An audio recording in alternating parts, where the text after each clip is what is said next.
have the pleasure of getting everybody out to have a little bit to eat, so hopefully I won't put you all to sleep.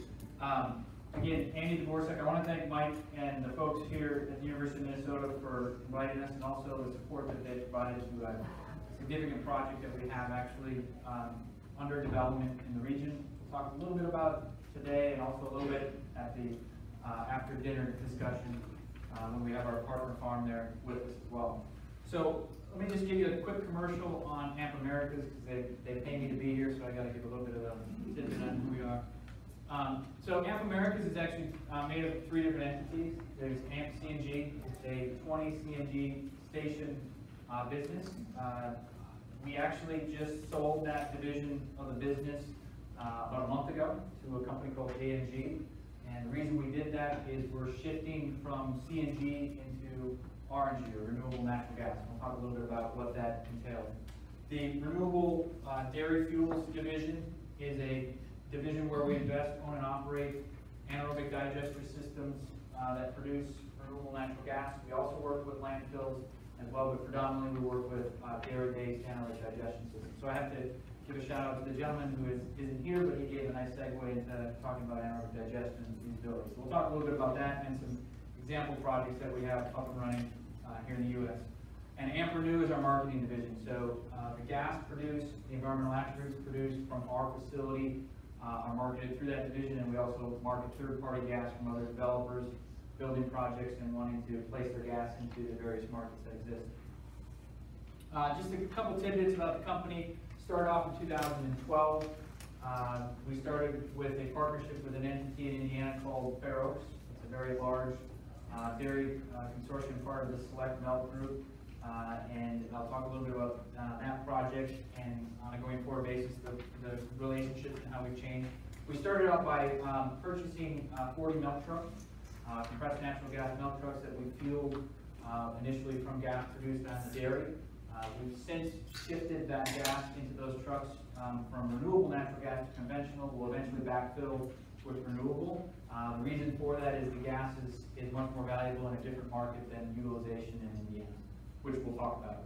And then, like I said, the last piece is big announcement was last month we sold off the AMP CNG part of the business. We still have relationships with different fueling entities, those stations as well as other stations to place gas. So what we are, the biggest thing about our company is we were vertically integrated. So what we did is we produce gas, we place the gas, and we produce the environmental attributes. There are very few companies in this space that do this. There are a lot that play different roles within the business, but we're one of the only ones that does all different aspects of the value chain in producing the process. That will change a little bit as we sold off the CNG business, but it was the concept of produce the gas, market the gas, and market the environmental attributes that are produced in the process. Just a couple tidbits on things that we've done that are notable. The biggest thing is we were the first ever to place dairy gas in transportation in California, and we're the first ever to produce a carbon CI, or a carbon intensity, through the program in that state.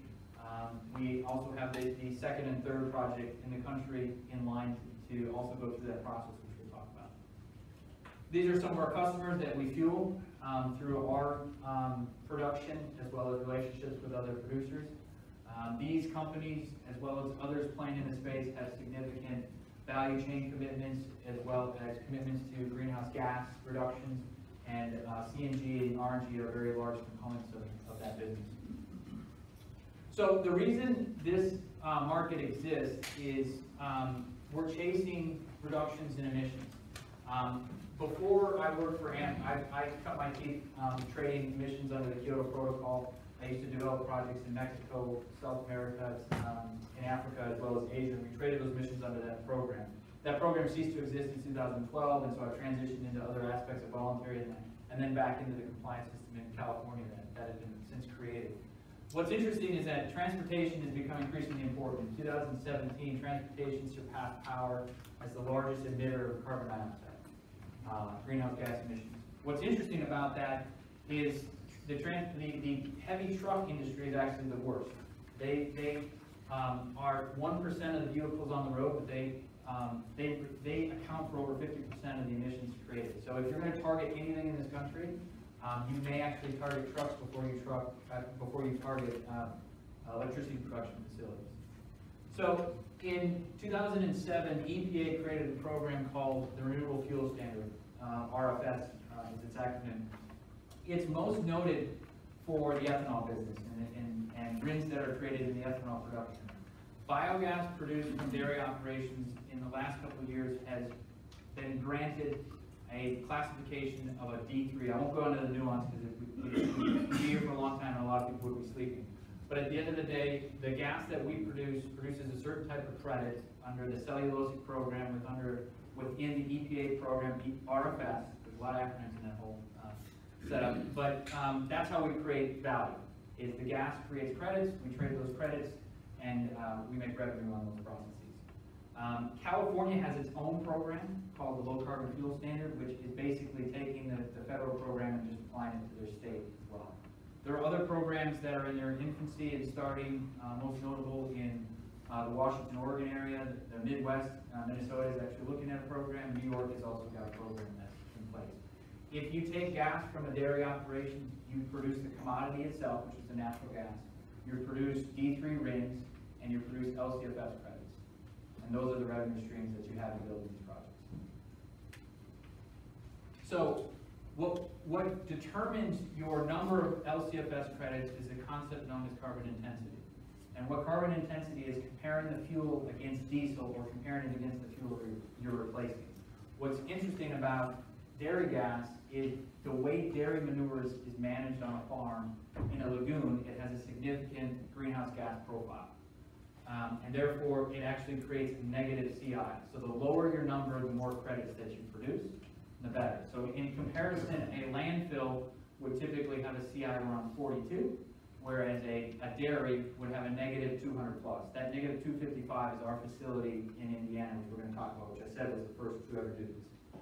So the same gas has a 5 times higher number of credits produced just based on its carbon intensity.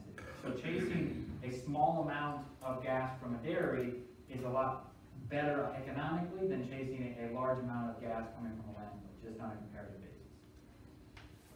So, like I said, our first project started in 2011. When it started, there was a digester in place there. They used that digester to produce electricity. That is what most people have done in the past. There's some 200 plus digesters across the country on dairy facilities.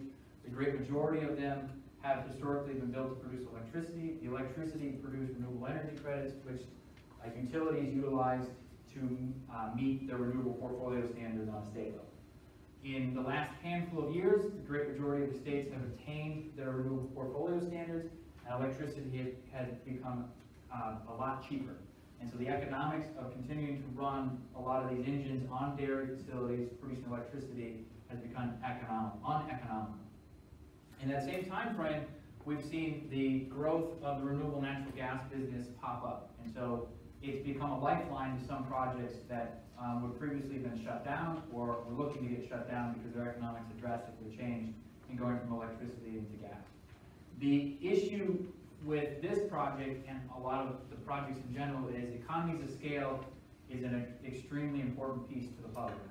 The cost of cleanup technologies, the cost of interconnects is very expensive. The cost of an interconnect to a pipeline can cost you upwards of $4 or $5, $6 million itself before you put in any cleanup technology, before you actually capture the gas, condition the gas, and put it in that pipe. So projects today that are getting built because they're big.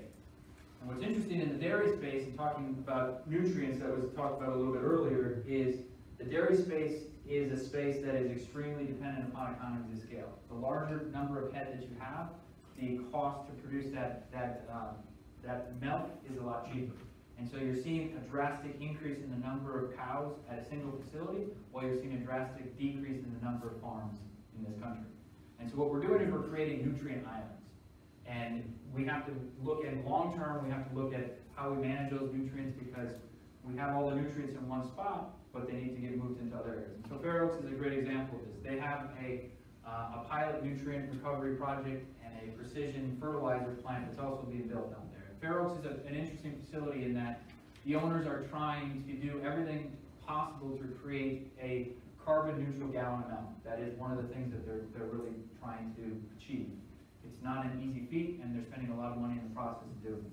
So Fair Oaks is a facility that sits between Indianapolis and Chicago. It's about halfway between.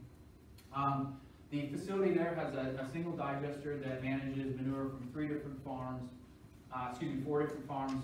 20,000 head was the initial project that they had, that this project was built under, and it has a single interconnect with NIPSCO, and it has a water wash technology for cleaning up CO2. We can get into the technologies if somebody has any questions specific to that, but again, I don't want to put everybody to sleep. And there's 3 miles of private natural gas pipeline connecting the facilities to the interconnect. The second facility, which just was commissioned late last year, is relatively close to the first, again in Jasper County. 16,000 cows, 3 digesters, 3 sites, 7 miles of pipeline connecting. In this facility, we're using a membrane technology to clean the CO2, and again, we're connecting into that same NIPSCO pipeline. The third project is a brand new digester that we built. It's in its final commissioning right now. This one is interesting because it has a combined heat and power project in combination with gas cleaning. The gas from this project is going to the first project because we have excess capacity, and it's going into that NIPSCO line. But one of the problems that we've had is when you deal with pipelines, you also have to manage physical gas, because you put the gas into the pipeline and that gas has to get utilized. In the summertime, gas doesn't get used as much as it does in winter. So we run into line packing issues. And so part of the reason to do combined heat and power here is that that engine uses gas off of the NIPSCO line to produce electricity in the process. So we relieve some of that packing issue. Brand new digester, about 4,000 cows into that facility. So what we've done, there's another slide that wasn't added on to this, but there's basically a hub in that area that we've got about 30,000 cows that are being managed under this collective investment into that county. We're looking at another project in that same vicinity that will go under construction this summer.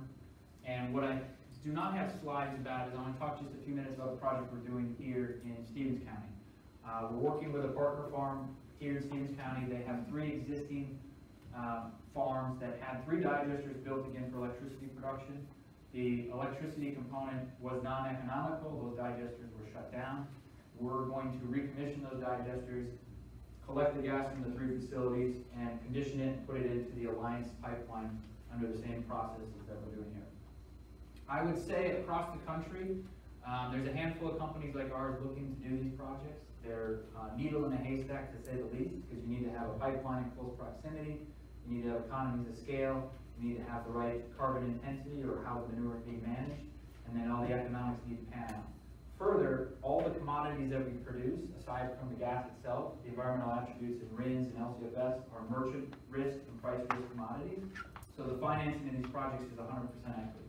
There's been one project in the country that's looked at bonding, which is an expensive process for bringing in waste bonds. But the majority of these projects are all financed with cash. And so it's a very expensive process. The projects are not cheap, and so there are very few companies that are actually doing this at the end of the day. And we're one of them.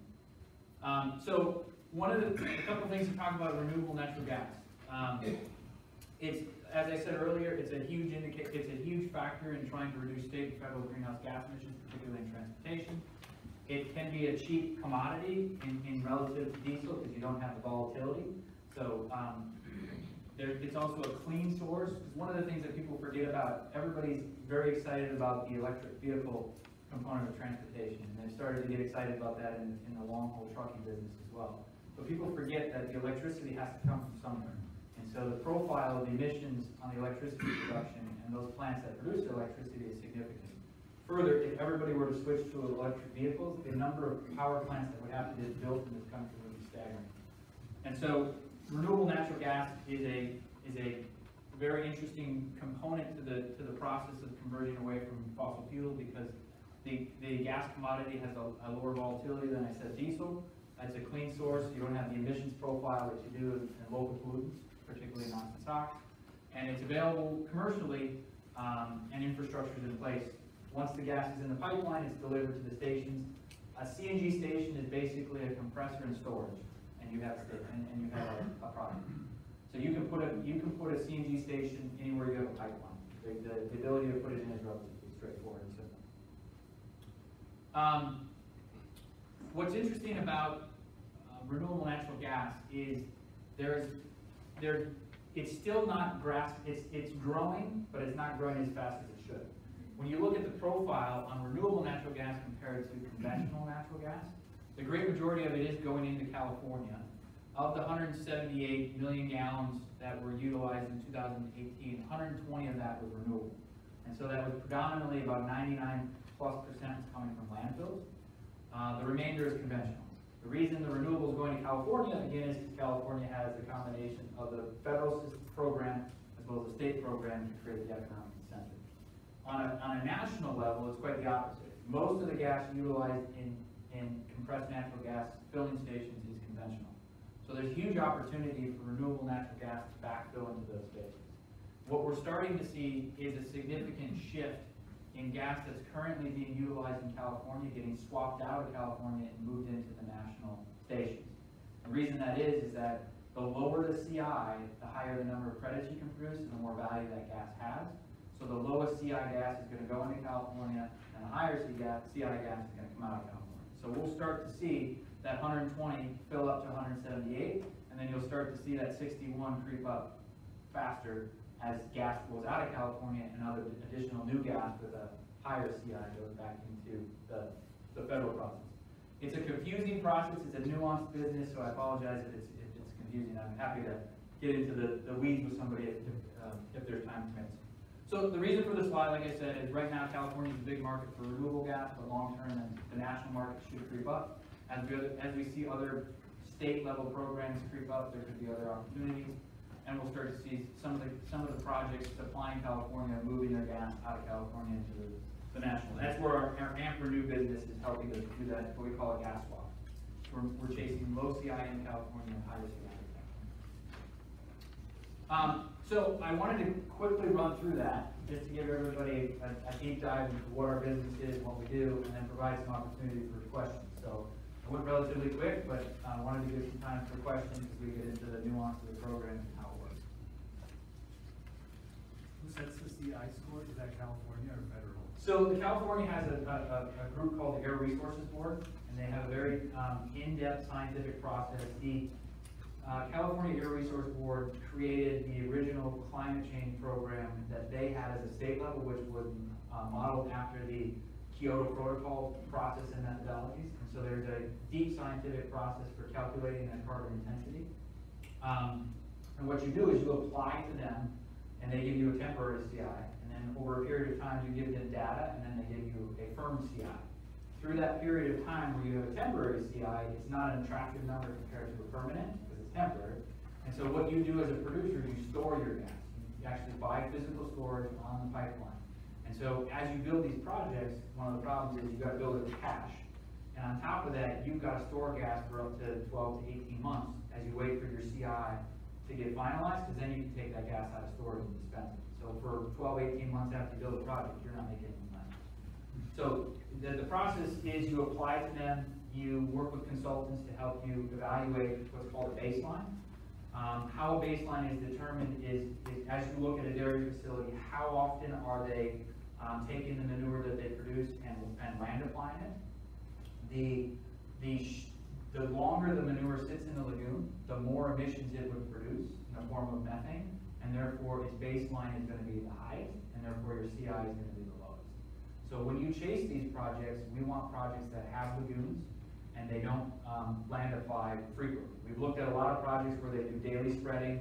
In the southern part of the U.S., particularly in Florida, Alabama, Georgia, those areas, because of the water table issues, they're required to land apply very frequent, and so those states are going to have higher CIs. As you go over to New Mexico, Arizona, and Southern California, similar situation. As you get into the northern strata of the U.S., the way animals are housed here in free stalls, inside, the manure capture efficiency and the lagoon storage creates the lowest of CIs. So the northern area tends to have a better CI on a typical basis.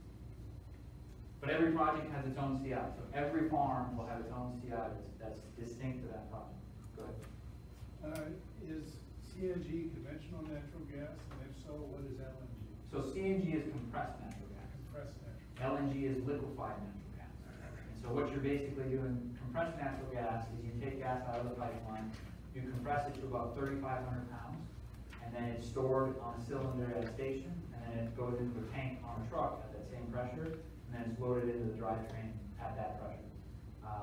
Liquefied natural gas is taking 3,500 and squeezing the heck out of it, so it's very energy intensive, and now you have a liquid fuel that can be transported, but it's also a little bit more volatile and it can bleed off. And so you can store it and transport it on rail or on a truck, but you have the issue of bleed off that isn't detectable. And it has a higher density on DT base. But when you actually burn LNG in an engine, it goes from the liquefied to the gaseous state, and it's burned in the engine the same way. So a CNG engine is the same whether it's an LNG or CNG.